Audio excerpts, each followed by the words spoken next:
Ever since the fall of the Soviet Union and that bastion of communism just over 30 years ago, the United States and the Western world have still not lost their fascination with that old rival superpower. Throughout the 3 decades as a proudly interventionist force, with the near total supremacy on the world stage, Washington and its allies just could not bring itself to look away from Moscow. The Russian bear, they thought, is always at risk of rising again and retaking its former Soviet territories if it is not sufficiently checked. Western press and analysts and policymakers continue to perceive Russia with the same awe and caution as they had over the decades, whether from habit or astuteness. It is undeniable that Russia has recovered much of its geopolitical clout. It has once again gained assured access to warm water ports in Crimea and in Syria, and a network of military and naval bases where its troops and mercenaries can safely operate from. And it has managed to hold its sway as a protector of autocrats, first in Syria, where it has assisted Assad throughout the war, and more recently in Kazakhstan, where it helped the government quell an uprising by terrorists. Putin and his government have evidently fought long and smart to make that climb back to regional and international influence. But while the US and Western capitals have busied themselves with all of that alarmism over the decades, suffered from past trauma, especially with the Russian invasion of Ukraine, they seem to have forgotten that Moscow is not a superpower yet, or again, its GDP is even smaller than Italy's, despite its supposed military prowess. Until recent years, the US largely failed to see that another and far more powerful threat was rising in the East, in the form of China.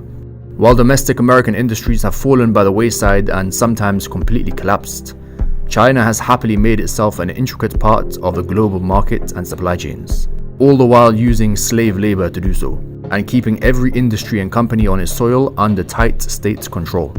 It does not take a genius to see that Beijing is seriously rivaling Washington as the global superpower. But geopolitically, this has been seen most in terms of the Middle East. The region that has traditionally been the playground of American foreign policy over the past half a century is now slipping out of the US's hands through a series of recent Chinese acquisitions. At the beginning of 2022, both Morocco and Syria joined the Belt and Road Initiative, adding themselves to the long list of over 140 countries already part of the project. Around the same time, Iran began its 25-year-long strategic pact with China, and down in the Gulf region, it is actively pursuing a strategic partnership with the Gulf Cooperation Council, the GCC, and getting the Arab monarchies on its side. That is especially the case with Saudi Arabia, which has agreed to boost military cooperation with China, and is also developing its nuclear capabilities with direct Chinese assistance. Even Israel, the ally which America is most committed to, has replaced the US with China as its leading source of imports. When looking at such developments, it becomes clear that Beijing is aiming to cement diplomatic, military and economic ties and assistance to states in the Middle East, regardless of their divisions and ongoing rivalries. It is not picking Iran over the Gulf, or vice versa, or axis of resistance nations over long-time American allies, but rather it is transcending the internal politics of the Middle East that has so perplexed other powers and mired them down over the decades and centuries. Unlike the US, China is not making its assistance dependent or conditional on a nation's domestic policies or even foreign policy, not yet at least.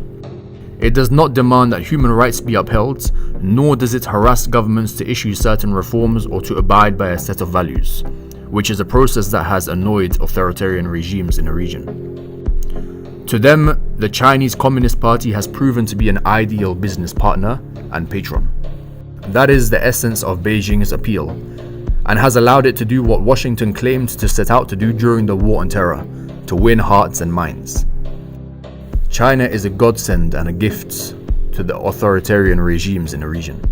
But while that is taking place, America is strangely unresponsive to the fact that the rug is being pulled out from under its feet in the Middle East.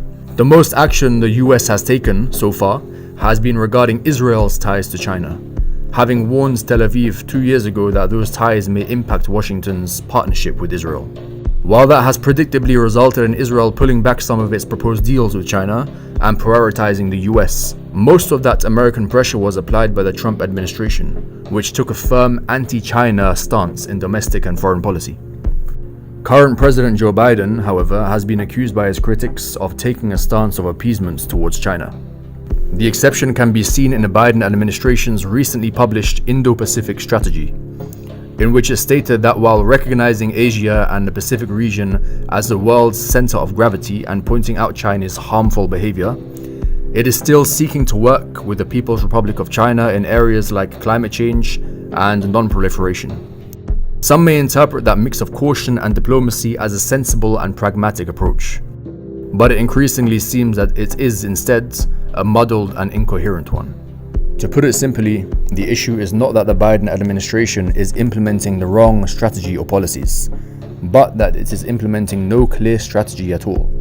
And nowhere is that lack of vigor to defend its hegemony seen more than in the Middle East, one of the key regions where China has set its sights on.